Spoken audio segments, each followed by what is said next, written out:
राधे राधे, जय श्री कृष्णा। कैसे हैं आप सब? आई होप सभी अच्छे होंगे।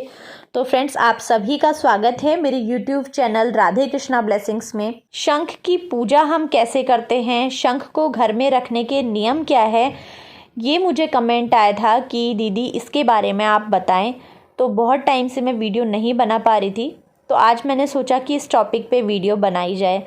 तो आज यही टॉपिक है कि शंख की पूजा हम घर में कैसे करें, इसे रखने का क्या नियम है और शंख कितने प्रकार का होता है। तो उसी टॉपिक पे आज हम बात करेंगे। हिंदू धर्म में शंख को घर में रखना बहुत ही शुभ माना गया है। इससे घर में सुख समृद्धि बढ़ती है। घर में रखे शंख के विषय में 8 बातें ध्यान रखने पर उससे प्राप्त होने वाली शुभता में वृद्धि होती है। तो चलिए सबसे पहले जानते हैं ये 8 महत्वपूर्ण बातें क्या हैं। शंख को पानी में नहीं रखना चाहिए, इसे धरती पे भी नहीं रखना चाहिए। शंख को हमेशा साफ सुथरे कपड़े को बिछाकर उसके ऊपर से रखें। शंख के अंदर जल भरकर भी नहीं रखना चाहिए। पूजन के समय शंख में जल भरकर रखा जा सकता है। आरती के बाद इस जल का छिड़काव करने से शारीरिक और मानसिक विकारों से मुक्ति मिलती है।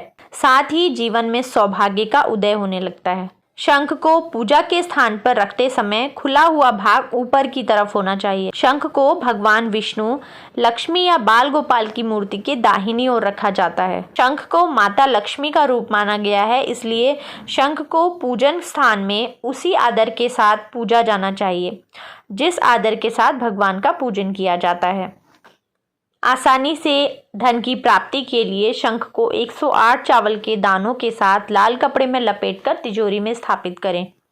घर में शंख ध्वनि का गुंजन सकारात्मक ऊर्जा को बढ़ाने वाला माना गया है। पूजन के समय हमेशा घर में शंख बजाना चाहिए। शंख 3 प्रकार के होते हैं। पहला दक्षिणावर्ती, दूसरा मध्यावर्ती, तीसरा वामावर्ती। इसमें से दक्षिणावर्ती शंख और मध्यावर्ती शंख सबसे चमत्कारी और मूल्यवान माने जाते हैं, इसलिए ये आसानी से उपलब्ध नहीं होते।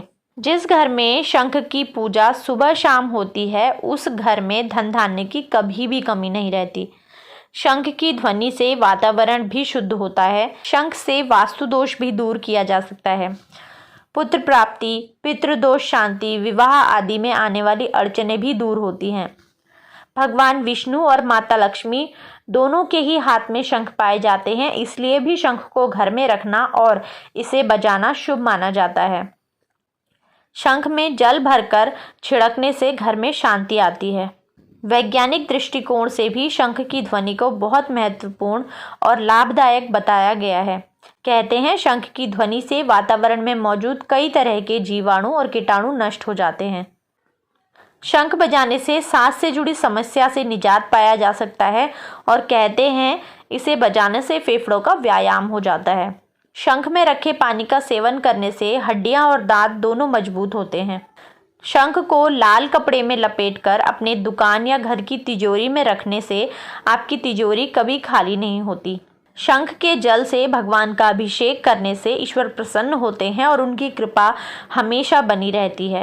शंख की ध्वनि से बीमारियां भी दूर भागती हैं। दक्षिणावर्ती शंख को अन्न भंडार में रखने से कभी अन्न की कमी नहीं होती। शयन कक्ष में यह दक्षिणावर्ती शंख रखने से शांति का अनुभव होता है। बिना शंखनाद के कोई भी धार्मिक कार्य पूरा नहीं होता, इसलिए किसी भी पूजा, हवन या अनुष्ठान में शंखनाद शुभ माना जाता है। कहते हैं इससे देवी देवता प्रसन्न होते हैं और साधक की मनोकामना भी जल्दी ही पूरी होती है।